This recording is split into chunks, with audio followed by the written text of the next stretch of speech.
ಬೇಸಿಗೆ ಎಲ್ಲರ ದಾಹವನ್ನ ಹೆಚ್ಚು ಮಾಡ್ತಾ ಇದೆ. ಜನರು ಪೆಪ್ಸಿ, ಕೋಕೋ ಕೋಲಾಗಳಂತಹ ಕೂಲ್ ಡ್ರಿಂಕ್ಸ್ ಮೊರೆ ಹೋಗ್ತಾ ಇದ್ದಾರೆ. ಹೀಗಾಗಿ ಆರೋಗ್ಯ ದೃಷ್ಟಿಯ ಹಿನ್ನೆಲೆಯಲ್ಲಿ ಮೈಸೂರಿನಲ್ಲಿ ಪೆಪ್ಸಿ ಕೋಲಾ ಬಿಟ್ಟಾಕಿ ಎಳನೀರು ಕುಡಿ ಅನ್ನುವಂತಹ ಚಳುವಳಿಯನ್ನ ಹಮ್ಮಿಕೊಳ್ಳಲಾಗಿತ್ತು. ಮೈಸೂರು ಅರಮನೆ ಕೋಟೆ ಆಂಜನೇಯ ಸ್ವಾಮಿ ದೇವಸ್ಥಾನದ ಬಳಿ ಚಳವಳಿಯನ್ನ ಹಮ್ಮಿಕೊಳ್ಳಲಾಗಿತ್ತು. ಬೇಬಿ ಮಠ ತ್ರಿನೇತ್ರ ಮಹಾಸ್ವಾಮಿ ನೇತೃತ್ವದಲ್ಲಿ ಕೋಕೋ ಕೋಲಾವನ್ನ ಚೆಲ್ಲಿ ಪ್ರತಿಭಟನೆಯನ್ನ ನಡೆಸಲಾಯಿತು. ಕೋಕೋ ಕೋಲಾ, ಪೆಪ್ಸಿಯನ್ನ ಬಿಟ್ಟು ಎಳನೀರು ಹಾಗೆ ಮಜ್ಜಿಗೆಯನ್ನ ಹಂಚಿ ಇವುಗಳನ್ನೇ ನೀವು ಕುಡಿಬೇಕು ಅಂತ ಹೇಳಿ ಜನರಿಗೆ ಒಂದು ಅವೇರ್ನೆಸ್ ಕ್ರಿಯೇಟ್ ಮಾಡುವಂತಹ ಕಾರ್ಯ ಆಯಿತು.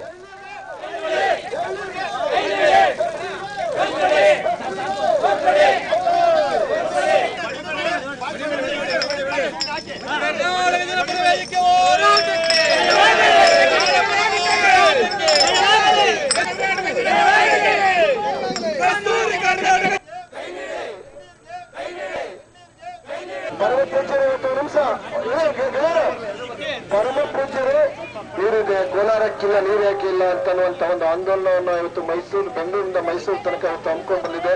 ಅವಕಾಶವನ್ನು ಒಂದು ಮಸೂದೆ ಮಾಡಿ ಅನ್ನುವಂಥದ್ದು ಮತ್ತು ಎಲ್ಲ ಸರ್ಕಾರವಾಗಿಲ್ಲ, ಅದಕ್ಕೆ ಒಂದು ಜಾಗವನ್ನ 20-10 ಜಾಗ ಕಂಡ್ವಿ. ಕೋಕೋ ಕೋಲಾ ಈ ರಾಜ್ಯದ 4,000 ಕೋಟಿ ರೂಪಾಯಿನ ಹೊತ್ಕೊಂಡು ಹೋಗ್ತಾ ಇದೆ. ನಮ್ಮ ಜೀವನ ಚೆಲ್ಲಲಿಕ್ಕೆ ಕೇಳ್ಕೊಂಡಾಗ ಹೃದಯ ತುಂಬಿ ಬಂದು ನಾನು ರೈತ ಪರವಾಗಿ ಹೇಳ್ಬೇಡಿ